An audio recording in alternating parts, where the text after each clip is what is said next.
ஆண்டவராகிய இயேசு கிறிஸ்து நாமத்தினாலே மீண்டும் இந்த சயின்ஸ் அண்ட் சயின்ஸ் என்கிற நிகழ்ச்சிக்கு உங்களை அன்பாய் வரவேற்கிறோம். இன்னைக்கு நம்மோடு சகோதரர் ரூபன் அவங்க வந்திருக்கிறாங்க. இன்னைக்கும் நீங்க கேட்ட கேள்விகள், அதுக்கு அவங்க சொல்லப் போற பதில்கள். அதுதான் நம்ம இன்னைக்கு பார்க்க போறோம். தொடர்ச்சியா 2 எபிசோடு அத தான் பார்த்தோம். இந்த 3வது எபிசோட்லயும் அத தான் நம்ம பார்க்க போறோம். குறிப்பாக அந்த நிகழ்ச்சிக்கு போறதுக்கு முன்னாடி சகோதரருடைய சேனல் வாய்ஸ் ஆஃப் பைபிள் அப்படின்னு இருக்கு. அத போய் பாருங்க. ஒவ்வொரு முறையும் சொல்றோம். அதுலயும் நெறைய விஷயங்கள் இது மாரி இருக்கு. நெறைய பிரயோஜனமான காரியங்கள் இருக்கு. அதையும் நீங்க பார்க்கலாம். வாங்க நம்ம பிரதர இன்னைக்கு பார்க்க போறோம்.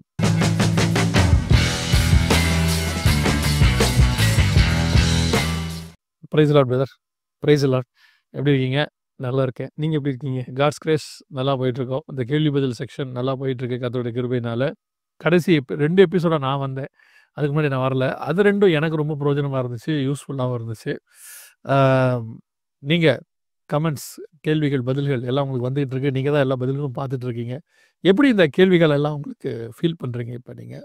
Praise the Lord. Thanks for your invitation. Actually ரொம்ப நல்லா நம்ம முடிந்த அளவுக்கு நம்ம சொல்லும்போது அதில் ஹோலி ஸ்பிரிட் வந்து எப்படி புரிய வைக்கணுமோ அந்த வேலையை அவர் பண்ணிடுவார். இதுதான் என்னுடைய அண்டர்ஸ்டாண்டிங்காக இருக்குது. இல்ல அது ரொம்ப இம்பார்ட்டன்ட். என்னதான் பிரசன்ட் பண்ணாலும், ஆவியானவர் புரிய வைக்காவிட்டால் நம்மகிட்ட ஒண்ணுமே இல்ல. நானு எப்பவுமே தான் சொல்லுவேன். நல்ல டேபிள்ல சாப்பாடு செஞ்சு வச்சுட்டு, எவ்வளோ அழகா நீங்க வந்து அத அ ப வச்சுருங்க. ஆனால் அதுல டேஸ்ட் இல்லாட்டி ஒண்ணுமே செய்ய முடியாதுல்ல. அந்த மாரி தான். ஆவியானவர் தான் இருதயங்கள திறக்கிறவர். ரொம்ப சந்தோஷம். இன்னைக்கு நம்ம என்ன கேள்வி பார்க்க போறோம் பிரதர்? என்ன கேட்டிருக்காங்க? நீங்க என்ன பதில் சொல்ல போறீங்க? ஆமாம், லாஸ்ட் 2 எபிசோட்ஸுமே பியூராகவே வந்து வியூவர்ஸ்ட் வந்த கொஷின்ஸு. இன்றைக்கி என்ன கொஷின் நம்ம பார்க்க போகிறோம் அப்படின்னா, ஒருத்தர் கேட்டிருக்காரு. ஆண்டவர் வந்து மறுரூப மலைக்கு போகிறாரு. அவங்களோட 3 சிஷ்யர்கள் இருக்காங்க. அங்கே வந்து மோசேயும் எலியாவும் வந்து பேசுகிறாங்க. இவருடைய கேள்வி என்னென்னா, மோசே தான் வந்தார், எலியா தான் வந்தார் அப்படிங்கிறது இவங்களுக்கு எப்படி தெரியும்? அதுக்கு முன்னாடி அவங்க மோசே எலியாலாம் பார்த்தது இல்லல்ல? ஆமா, மோசே எலியாலாம் பல நூற்றாண்டுகளுக்கு முன்னாடி வாழ்ந்தவங்க. ஓகே. வந்தது மோசே தான், வந்தது எலியா தாங்கிறது எப்படி தெரியும்? இது ஒரு நல்ல கேள்வி. ரொம்ப சந்தோஷம். பரவால்ல. ரொம்ப யோசிச்சிருக்காங்க. நல்லா கேட்டிருக்காங்க. ஒருத்தர் ரொம்ப யோசிச்சிருக்காரா, என்ன பண்ணாருன்னு சரியா தெரியல. ஸோ பார்த்தா எப்படி தெரியும்? அப்படிங்கிறது தான் இன்னைக்கு கொஸ்டின். இதையுமே வந்து 2 பெர்ஸ்பெக்டிவா பதில் பார்ப்பேன். ஒரு மோர் தென் ஒரு எக்ஸ்பிளனேஷனோட பார்ப்போம். ஃபர்ஸ்ட் அனாலஜி என்னன்னா, ஒரு மனுஷன் சொல்றது சத்தியம்னு எப்படி இன்னொருத்தருக்கு புரியும்? அதுக்கு நிறைய நம்ம எக்ஸாம்பிள் சொல்றோம், நிறைய இது பண்றோம், எல்லாம் ரைட்டு. ப்ரூஃப் சொல்றோம், எவிடன்ஸ் சொல்றோம். ஆனா நம்ம ஒவ்வொருத்தருக்குமே அதை டிசைன் பண்ற கெப்பாசிட்டியை டிஃபால்ட்டாகவே ஆண்டவர் கொடுத்துருக்காரு. ஏன் அப்படின்னு கேட்டோம்னா, we are in the image of God. கடவுளுடைய சாயலாக நம்ம படைக்கப்பட்டிருக்கோம். இதில் இப்போ எனக்கு இன்னொரு கொஸ்டின் இவங்களோட சேர்ந்தது.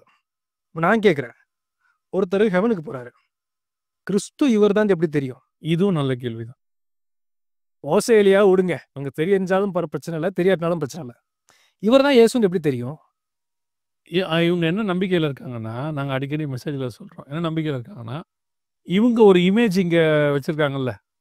தாடி வளர்த்து, நீல முடி வளர்த்து, ஒரு சோக முகத்தோட ஒருத்தர் வச்சிருக்காங்கல்ல. ஆட்டுக்குட்டியை தூக்கிட்டு. அந்த மாதிரி அவர் பரலோகத்துல இருக்க போறது இல்லன்னு மட்டும் எனக்கு நல்லா தெரியும். 200%. ஏன் அப்படி நல்லா தெரியும்னா, ஒரு வசனத்திலயும் பைபிள்ல இருக்கு. ஒரு சம்பவத்திலயும் பைபிள்ல இருக்கு. உதாரணமா நான் சொல்றேனே, வசனத்துல சொன்னா, 1 யோவான் 3ஆம் அதிகாரம் 2ஆம் வசனத்துல, பிரியமானவர்களே, நாம் இப்பொழுது அவருடைய பிள்ளைகளாய் இருக்கிறோம். இனி எவ்விதமாய் இருப்போம் என்று வெளியரங்கமாகவில்லை. ஆகிலும் அவர் வெளிப்படும்போது அவர் வருகிற வண்ணமாய் நாம் இருப்பதனால் அவருக்கு ஒப்பாய் இருப்போம். ஸோ இப்ப நம்ம எப்படி இருக்க போறோம்னு நமக்கு தெரியாது. அவர் வரும்போது தான் நாம எப்படி இருப்போம்னு தெரியும். அப்பனா என்ன அர்த்தம்? அவரும் எப்படி இருப்பான்னு தெரியாது. அவர் வரும்போது தான் நமக்கு தெரியும். இதே யோவானுக்கு வெளிப்படுத்தின விசேஷம் காட்டப்படுது. அதுல இயேசு அவர் பார்க்கிறார். அந்த வர்ணிப்பு ஒண்ணு இருக்கு. இயேசுவ பார்த்த வர்ணிப்பு. இவங்களோட இத எல்லாமே டோட்டலா ஒரே விஷயத்துல உடைஞ்சு போச்சு. எதுலன்னு கேட்டீங்கன்னா, அவர் தலை வெண்பஞ்சை போல இருந்ததுன்னு இருக்கு. இவங்க வச்சிருக்கிற எந்த இயேசுவுக்குமே ஒயிட் கலர் கிடையாது. சமீபத்துல ஒரு இடத்துக்கு போயிருந்தேன். அது ஒரு புனித ஸ்தலம் அல்லது சுற்றுலா தலம் எப்படி வேணா சொல்லலாம். அங்க வந்து ஒரு இயேசு மாரி ஒரு உருவத்த வரைஞ்சிருக்காங்க. அவங்க அத இயேசுன்னு சொல்றாங்க. நம்ம அத டிஃபால்ட்டா பார்க்குறோமே. பக்கத்துல ஒரு ஒயிட் தாடியும் இருந்துச்சு. எனக்கு இவர பார்த்ததில்ல இதுவரைக்கும். இத நம்ம இயேசு கிறிஸ்துன்னு இவங்க சொல்லியதுனால, நம்ம இது ஓரளவுக்கு புரிதல் இருக்கு. இது யாரு ஒயிட் தாடி அப்படின்னு சொல்லிட்டு நான் அங்க இருக்கிறவர கேட்டேன். இது யாரு அப்படின்னு. அவர் தான் பிதாவாகிய தேவன்னாங்க. ஆனால் கருப்பு முடி, கருப்பு தாடி இருந்தா இயேசு. வெள்ள முடி, வெள்ள தாடி இருந்தா அது பிதா. வயசானவரு. வயசானவரு. அப்படி ஒரு ப்ரொஜெக்ஷன் இருக்கு. எதுக்கு நான் சொல்ல வரேன்னா, இன்னைக்கு இவங்க இயேசுன்னு சொல்லக்கூடிய எந்த ஒரு உருவமும், எந்த ஒரு அமைப்பும் பரலோகத்தில் இருக்கிற இயேசு கிறிஸ்துவுக்கு ஒப்பாக இல்லை. பைபிள் அப்படி சொல்லவும் இல்லை. ஸோ இந்த 2 புரிதல் எனக்கு இருக்கு. இப்ப நீங்க கேட்ட கேள்விக்கு நீங்க சொன்னதுக்கு நான் வந்துர்றேன். இவங்க பரலோகத்துக்கு போனாங்கன்னா, கன்ஃப்யூஸ் ஆயிடுவாங்க. எங்க இயேசு? ஆமா. எப்படி கண்டுபிடிப்பாங்க? ஆ. இத எப்படி புரிஞ்சுக்கலாம் அப்படின்றதுக்கு இது ஸ்பிரிச்சுவலாவே மட்டுமே நான் சொல்றேன். நீங்க ஒரு செய்தி குடுத்திருந்தீங்க, நான் கேட்டேன். அதாவது நியாயப்பிரமாண பெட்டி வந்து வெளிய போயிருச்சு. வெளிலனா அந்த இஸ்ரேல் ஜனங்கள விட்டு வெளில போயிருச்சு. அப்படின்னா என்ன அர்த்தம்னா, அந்த நியாயப்பிரமாணம், அந்த கடவுளுடைய உடன்படிக்கைங்கிறது இஸ்ரேல விட்டு வெளில போயிருச்சு அப்படின்னு சொன்னீங்க. இத எப்படி சொன்னீங்க? இது வந்து ஸ்பிரிச்சுவலி தானே அது. அதாவது அ உடன்படிக்கை பெட்டிங்கிறது அவங்களோட உடன்படிக்கை இருக்கிறதுக்கான அடையாளம். பெட்டி போச்சுன்னா உடன்படிக்கையும் போயிருச்சு. நம்ம காமன் சென்ஸ வச்சு ஒருத்தர் யோசிச்சாருனாலே 100% இது கரெக்ட்ன்னு தெரியும். ஆனா இது பைபிள்ல போட்டிருக்குமான்னு கேட்டா போட்டிருக்காது. எக்ஸ்பிளிசிட்டா போட்டிருக்கா? இல்ல. இது வந்து இதுக்கு அடையாளம். இது வந்து இந்த பெட்டி வெளில போனதுனால, இது வந்து வெளில போயிருச்சுன்னு அடையாளம்னு கேட்டா போட்டிருக்காரு. இருக்கு. இத நீங்க பார்க்கும்போது உங்களுக்கு புரிஞ்சிருக்கும். ஆமா. கரெக்ட்டுங்களா? இத தான் நம்ம என்ன சொல்றோம்னா, ரெவலேஷன் அப்படின்னு சொல்றோம். பைபிள் நம்மளுக்கு பார்க்கும்போது புரிஞ்சா, கிறிஸ்துவ பார்த்தோம்னு நமக்கு தெரியும். ஓகே. ஏன்னா அவர் தான் வார்த்தை. இத இயேசுமே சொல்றார். அவர் வந்து நிக்கும்போது இஸ்ரவேல் ஜனங்களுக்கு அவர தெரியல. அவர் என்ன தெரிஞ்சுக்கணும்னா அவருக்கு ஒரு வார்த்தை சொல்றாரு. வேத வாக்கியங்களை ஆராய்ந்து பாருங்கள். அது என்னை குறித்து சாட்சி கொடுக்குது. வசனம் தெரிஞ்சா உங்களுக்கு என்ன தெரியும். அழகா சொன்னீங்க. கிறிஸ்துவ பார்த்தாலும் சரி, இல்லாட்டி அவங்க 2 பேரும் எப்படி கண்டுபிடிச்சாங்கன்னாலும் சரி, அவங்களுக்கு பார்த்த உடனே இன்ஸ்பிரேஷன்ல அவங்களுக்கு பார்த்த உடனே தெரியும். ஓகே. இது வந்து ஒரு சைல்ட் ஆஃப் காட்க்கு இருக்கிற ஒரு அடையாளம். ஸ்பிரிட்ல இவரு தான் அவங்களுக்கு தெரியும். இன்னார் என்பது தெரியும். இன்னாருன்னு தெரியும். ஓகே. இதுக்கு வந்து நம்ம கால்குலேஷன் பண்ணி, அவரு கை இவ்வளோ நீளம் இருந்துச்சா? கால் இவ்வளோ நீளம் இருந்துச்சா? ஹிஸ்டாரிக்கல் எவிடன்ஸ்ல என்ன போட்டிருக்கு? அப்படிலாம் கால்குலேட் பண்ணி பார்க்கணும்னு அவசியமே கிடையாது. ஒரு அந்த ஐஸ்வர்யவான் லாசரு சம்பவம் ஒண்ணு சொல்றாரு இயேசு கிறிஸ்து. அந்த லாசருவை கொண்டு போய் ஆபிரகாம் மடியில் விட்டார்கள் இருக்கு. அவன் தகப்பனே ஆபிரகாமையும் தான் கூப்பிடுறான் அவன் இல்லையா? ஆமா. அவனுக்கு எப்படி ஆபிரகாம தெரியும்? ஆமா. அழகா சொன்னீங்க. ஆபிரகாம் தான் 2000 வருஷத்துக்கு முன்னாடியே இறந்து போயிட்டாரு. ஆமா. லாசரும் ஐஸ்வர்யவானும் இயேசு காலத்துக்குரியவர்களால பார்க்கப்படுது. ஆமா. அப்படி இருக்கும் பொழுது அவனுக்கு ஆபிரகாம் இப்படிதான் இருந்திருப்பாருன்னு எப்படி தெரியும்? எப்படி அவன் ஆபிரகாம்னு கண்டுபிடிக்கிறான்? நரகத்துல இருக்கவனுக்கே அது தெரிஞ்சா, தெரிஞ்சா ஹெவன்ல இருக்கவனுக்கு தெரியாதா? கண்டிப்பா தெரியும் இல்லையா? Sure, sure. Okay, okay. So, இப்ப நம்ம வசனத்த பார்க்கும்போது நம்மளுக்கு இந்த புரிதல் இருக்குன்னா, 200% அவர பார்த்தாலும் இவர் தான் கடவுள்னு நமக்கு தெரியும். எக்ஸாக்ட்லி. இதோட சேர்த்து அடிஷனலா இன்னொன்னு சொல்றேன். நான் ஆக்சுவலி ஒரு காலத்துல பயங்கர காம்ப்ளிகேட்டடான பெர்சன். ஒரு விஷயத்த ரொம்ப யோசிப்பேன். அது நல்லது கெட்டதுங்கிறதெல்லாம் விட்டுருங்க. ஆனா ஒரு விஷயத்த சொன்னா டக்குன்னு நம்ப மாட்டேன். அப்ப நான் வந்து என்ன பண்ணுவேன்னா, யூசுவலா புதுசா ரட்சிக்கப்பட்டிருப்பாங்கல்ல, அவங்ககிட்ட போய் கேட்பேன். என்ன லாஜிக்ல கிறிஸ்து தான் கடவுள்னு நீங்க நம்புனீங்க? அப்படிங்கிற ஒரு கொஸ்டின நெறைய பேர்ட்ட நான் கேட்டிருக்கேன். ஏன்னா அப்ப நான் என்ன நினைச்சுட்டு இருந்தேன்னா, எனக்கு வந்து எவிடன்ஸா தெரியுது. நெறைய பேர் மிராக்கிள்ஸ்லாம் நான் பார்க்குறேன். கிறிஸ்தவ ஃபேமிலில வளர்ந்ததுனால ப்ராஃபசிஸ பத்திலாம் எனக்கு தெரிஞ்சிருக்கு. இதன் அடிப்படையில நான் கடவுள நம்பிக்கிட்டு இருந்தேன் ஒரு காலத்துல. அப்ப இவங்கள பார்க்கும்போது அதிசயமா இருக்கும். யாரோ ஒருத்தர் வந்து பிரீச் பண்ணாங்க. சுவிசேஷத்த சொன்னாங்க. நான் நம்பிட்டேன்பாங்க. இத எனக்கு புரிஞ்சுக்கவே முடியல ரொம்ப நாளு. எனக்கு எப்ப புரிஞ்சுச்சுன்னா, ஒரு டைம் ஹோலி ஸ்பிரிட்டோட என்கவுண்டர் வரும்போது தான், ஒருத்தர்ட்ட போய் சொன்னா, காட் ஒரே நிமிஷத்துல கன்வின்ஸ் பண்ண முடியும். அவரும் நம்பவும் முடியும். இது ஒவ்வொரு மனுஷனுக்கும் கொடுக்கப்பட்டிருக்கிற ஒரு விஷயம். பை டிஃபால்ட்டா அவன்ட்ட இருக்கு. சொன்னாலே அவன் ரட்சிக்கப்படுறதுக்கு நெறைய சான்ஸ் இருக்கு. ஸோ அதுக்கு வந்து அடையாளம், அற்புதம் தேவை. அது இருக்கு. ஆனா அது அவசியமும் இல்ல. அது இல்லாமயும் அவன் சொன்னவனே ஏற்றுக்கொள்வான். 200% எடுத்துக்குவான். அற்புதம், அடையாளம் இப்ப இவ்ளோ சயின்ஸ் நம்ம பேசுறோம் இல்லையா? இத சொல்லி தான் ஒருத்தர் ரட்சிக்கப்படணுன்ற அவசியம் கிடையவே கிடையாது. ஸ்பிரிட் அரை செகண்ட்ல பண்ணிட்டு போயிருவாரு அத.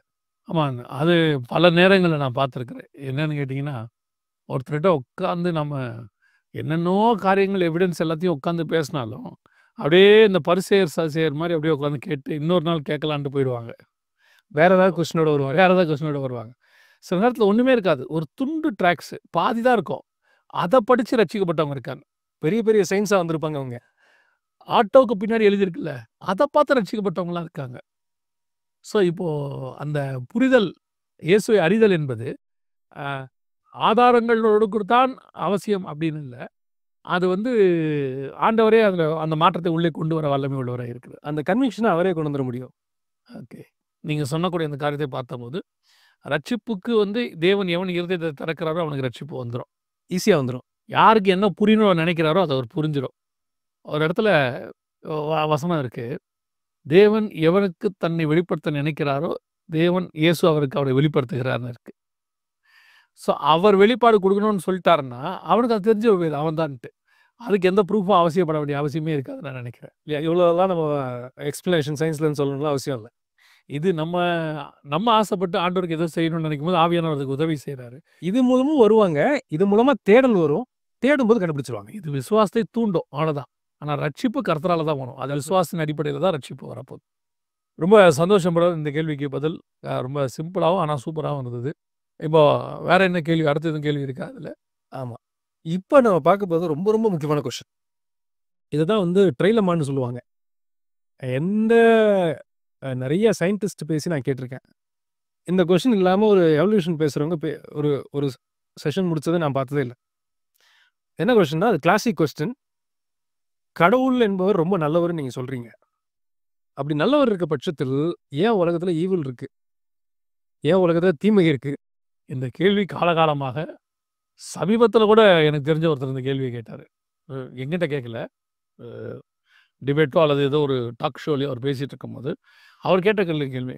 கடவுள் இருக்கிறாருன்னா ஏன் இவ்வளோ அநியாயங்கள் நடக்கணும்? ஏன் இவ்வளோ மாரி காரியங்கள்லாம் நடக்கணும்? அப்படின்னு அவரு கேட்டார் அந்த கேள்விய.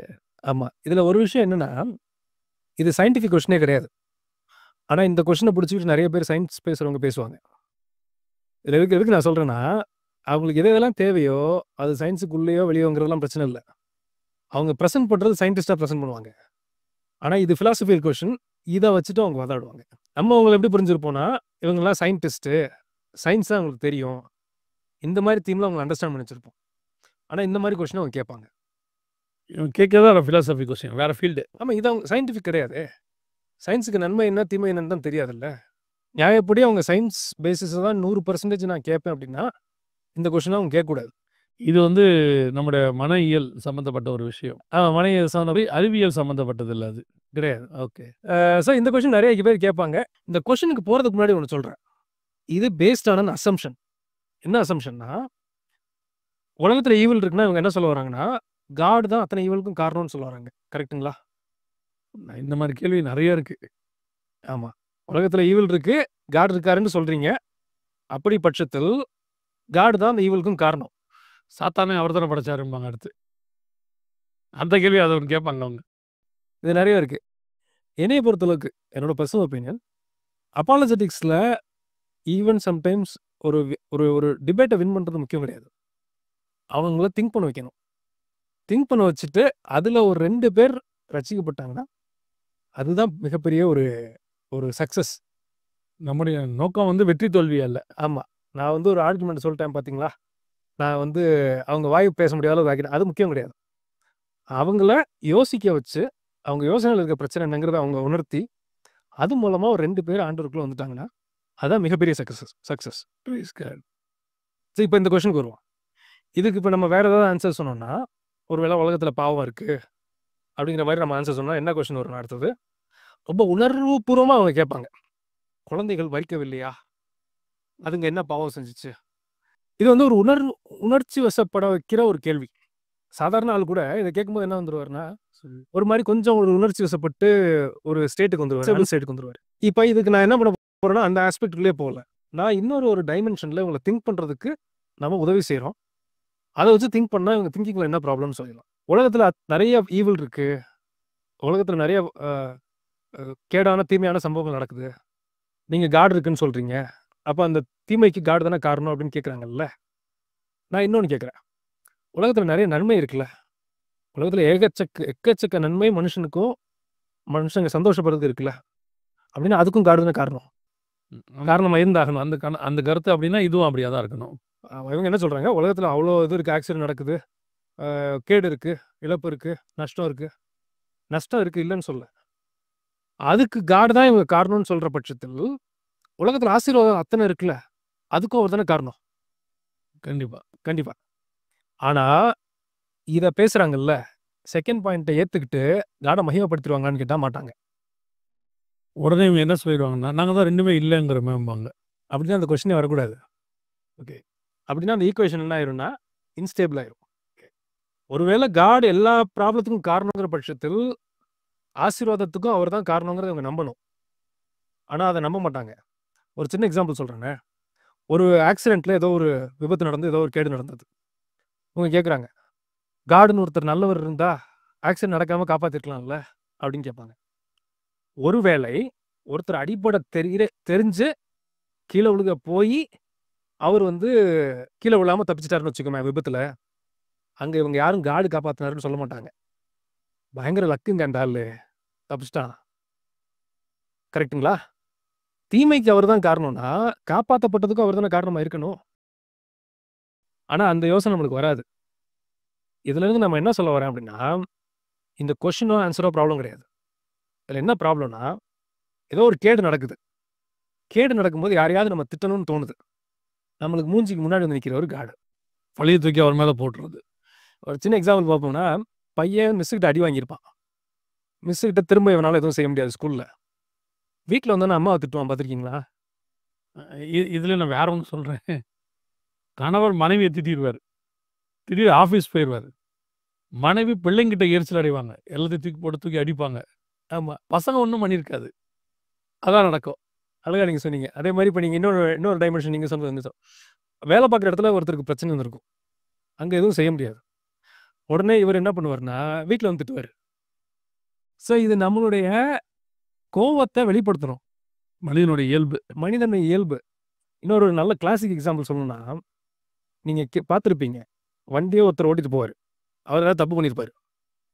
அந்த எதிர்த்த தப்பில் வந்தவன் இவங்க அம்மா ஜென்ரேஷன், அவங்க அம்மா ஜென்ரேஷன், 4 ஜென்ரேஷன் திட்டுவார். சென்னையில் அது ஒரு சாதாரணமான விஷயம். அது ஆக்சுவலி என்னன்னா, அவர் கோவத்தை யார் மேலேயாவது வெளிப்படுத்தணும். நம்மளுக்குமே சில நேரம் கவலை வரும்போது, ஏதோ ஒரு நஷ்டம் வரும்போது கோவம் வருது. சில நேரம் மனுஷ இயல்புல கோவம் வருது. அதுக்கு உடனே என்ன சொல்லிடுறாங்கன்னா, பார்த்தீங்களா, காடை திட்டினோட ஒரு சாட்டிஸ்ஃபேக்ஷன். இந்த கேள்வியை கேட்டோன்னா நம்மளுக்கு ஒரு சாட்டிஸ்ஃபேக்ஷன் வந்துடுது. ஒரு அவங்க இருதயத்துக்கு வந்து அந்த அதுக்கான பதில் கிடைச்ச மாதிரி அவங்களுக்கு ஒரு திருப்தி வந்துடுது. அவங்களுக்கு யாரையோ திட்டா நம்மளுக்கு ஒரு கம்ஃபர்டபுள் இருக்கும்ல. ஓகே, அந்த பிரச்சனை தான் இந்த கேள்வியோட பிரச்சனை. இதுதான் சிம்பிளஸ்ட். இது நம்ம ஹார்ட்ல இருக்கிற, நம்ம இருதயத்தில் இருக்கிற ப்ரெஜரிஸை காமிக்குது. அவளுக்கு கோவம் வருது. கோவம் வந்தால் யாருக்கிட்ட சேதாரம் கம்மின்னு பார்ப்போம். பையன் வந்து அம்மாட்ட காமிப்பான். ஏன்னா அம்மாட்ட காமிச்சா பிரச்சனை இல்லை அவனுக்கு. பையன்பா சரி ஏதாவது கத்திட்டு போகிறான் அப்படின்னு அவங்களும் விட்டுருவாங்க. அந்த வகையான இது ஒரு கேள்வி தானே ஒழிய இதில் பெருசாக ரேஷனாலிட்டிலாம் கிடையாது. நான் எப்படி இதை புரிஞ்சுக்கிறேன் அப்படின்னு சொன்னால், நன்மை தீமை ரெண்டுமே காட் வந்து கொண்டாடுறாரு. அந்த கான்செப்டுக்கே நான் வரல. இப்போ என்கிட்ட வந்து காட் வந்து ஒரு நல்ல பாலை கொடுத்துட்டாரு. பர்ஃபெக்ட் பால் கொடுத்துட்டாரு. இப்போ அந்த பாலை நான் வந்துட்டு ஃபுட்பால் விளையாடி இந்த பக்கம் அடித்து அந்த பக்கம் அடித்து உருண்டு ஓடி அது மேலே ஏறி நின்று கோல் அடித்து எல்லாம் எடுத்து, இப்போ அந்த பால் வந்து ஒரு இடத்துல பஞ்சர் ஆகுது. அப்படி இல்லைன்னா அது பால் அடிக்கும் போது காலை கிழிக்குது. எல்லாத்துக்கும் சொன்ன உடனே கடைக்காரர் திட்டினா எப்படி இருக்கும்? என்ன பால் கொடுத்துருக்கீங்க? நேரத்தில் அந்த பலூனை வாங்கி ஊதும் போது அது உடஞ்சிரும், வெடிச்சிடும். மோசமான பலூனை கொடுத்துட்டாங்க அப்படிம்பாங்க. அப்போது காட் நம்மக்கிட்ட கொடுக்கும்போது எல்லாமே நன்மையாகத்தான் கண்டார். நடக்கிற எந்த நன்மை தீமைக்கும் நாம தான் காரணமாக இருக்கோம். நாம் அதை ஒழுங்காக ஹேண்டில் பண்ணியிருந்தால் நன்மையாக இருந்திருப்போம். காடா சொன்னார், கடற்கரை ஓரத்தில் இருக்கிற மரத்தெல்லாம் வெட்டிட்டு சீ வியூ வீடு கட்ட சொல்லி. அப்புறம் சுனாமி வருதுன்னா யார் காரணம்? காடா சொன்னார், ரீக்ளைம் லேண்டுக்கு மண்ணை தூக்கி கடலில் கொட்டுங்கன்னு சொன்னார் இல்லையா? இவங்க ஏதோ ஒன்று பண்ணிட்டு அதனால ஒரு தீமை வருது. நடக்கிற தீமைக்கு காடு தான் காரணம். இன்னும் ஒரு படி போய் ஏன் காடு தடுக்கக்கூடாது? அடுத்த கேள்வி கேட்குறாங்க. நான் சொல்கிறேன், சுயாதீனம் உங்களுக்கு ஒன்று கொடுத்துருக்காரு. உங்களுக்கு கொடுத்த சுயாதீனத்தில் அதை தடுத்தாலே உங்களுக்கு கோவம் வருதா இல்லையா? கரெக்ட். உங்களுக்கு ஒரு விஷயம் இருக்குது, அதை யாராவது நீங்கள் டிராஃபிக் சிக்னலில் நிற்கணும், அதான் ரூலு. நீங்கள் யாரும் இல்லைன்னா போகிறீங்க தானே? போகிறாங்களா இல்லையா? நான் கட்டாயமா யாராவது தடுத்து நிறுத்தினா கோவம் வரல, வேற சம்மந்தம் இல்லாத ஆள் தடுத்து நிறுத்தினா வேறு நீங்கள் கேட்குறது. நீங்கள் யார் கேட்குறது? நீங்கள் ஏன் உங்களுக்கே இவ்வளோ கோவம் வரும்னா, ஆண்டவர் வந்துட்டு சுயாதீனத்தை எல்லார்கிட்டையும் கொடுத்துருக்கிறாரு. அவர் யாருக்கிட்டையும் தடுத்து நிறுத்துறதில்ல. ஆனால் அவர்கிட்ட சொல்லிட்டார் எது நன்மை எது தீமைங்கிறத நமக்கு முன்னாடி வச்சுட்டார். இது நன்மை இது தீமை. இவங்களே தீமையை செலக்ட் பண்ணிக்கிறாங்க. இவங்களே தீமையை செஞ்சிடுறாங்க. அதன் விளைவா தீமை வருது. கடைசியா இப்போ வந்து காட் இருந்தா ஏன் இதெல்லாம் நடக்குது? காட் ஏன் இப்படிலாம் செய்றாருன்னா, பண்றதெல்லாம் நம்ம. அதுக்கப்புறம் காட் தீமை செய்ற மாரி இது நான் என்னுடைய புரிதலுக்காக நான் சொல்றேன் நானு. அழகா சொன்னீங்க. அதனால தான் வசனம் சொல்லுது, வாசப்படியிலேருந்து கதவு தட்டுறாரு. உள்ள வர தெரியாதா அவருக்கு? வரலாம்ல. ஆனா மாட்டாரு. நம்ம விட்டு குடுக்குற பட்சத்தில தான் அவரே உள்ள வராரு. கதவ திறந்தா தான் அவர் உள்ள வராரு. ஆமா. அந்த உரிமைய நம்மட்ட தான் குடுத்துருக்காரு. ஸோ இந்த நன்மை, தீமை என்பது காடுக்கு இதுக்கும் சம்மந்தமே கிடையாது. நம்மகிட்ட குடுத்தத நாம எந்த அளவுக்கு ஹேண்டில் பண்றோமோ, அதன் அடிப்படையில தான் அது நடக்க போகுது. கரெக்ட். நீங்க சொல்றது கரெக்ட். ரொம்ப சந்தோஷம் பிரதர். இன்னைக்கு சிம்பிளான 2 கேள்விகள். ஆனா அதுக்கு நல்ல டெப்த்தான பதில்கள். கர்த்தர் கொடுத்த கிருபைக்காக கர்த்தருக்கு ஸ்தோத்திரம். தொடர்ந்து நீங்கள் இந்த புரோகிராம பார்க்குறீங்க நெறைய பேரு. இன்னும் வாலிபர்களுக்கு இந்த புரோகிராம இன்ட்ரோடியூஸ் பண்ணுங்க. நெறைய படிக்கிற பசங்க இந்த மாரி நாங்க நடுவுல ஒரு அப்பாலஜெடிக்ஸ் இது நடத்துனோம். அதில பார்த்தீங்கன்னு சொன்னா, நெறைய பேர் இந்த மாரி காரியங்கள கலந்து கொண்டு கேள்விகள்லாம் கேட்டாங்க. இன்ட்ரோடியூஸ் பண்ணுங்க. அவங்களுக்கு அது பிரயோஜனமாக இருக்கும். கர்த்தருக்கு சித்தமானால் இன்னொரு நிகழ்ச்சியில் இதே சயின்ஸ் அண்ட் சயின்ஸ் நிகழ்ச்சியில் உங்களை சந்திக்கிறோம். கடைசியா எப்பவும் சொல்ற மாரி பிரதருடைய சேனல் இருக்கு. Voice of Bible. அத பாருங்க. பிரயோஜனம் அடைங்க. எங்களுக்காக ஜெபிக்க மறக்காதீங்க. Thank you brother. God bless you.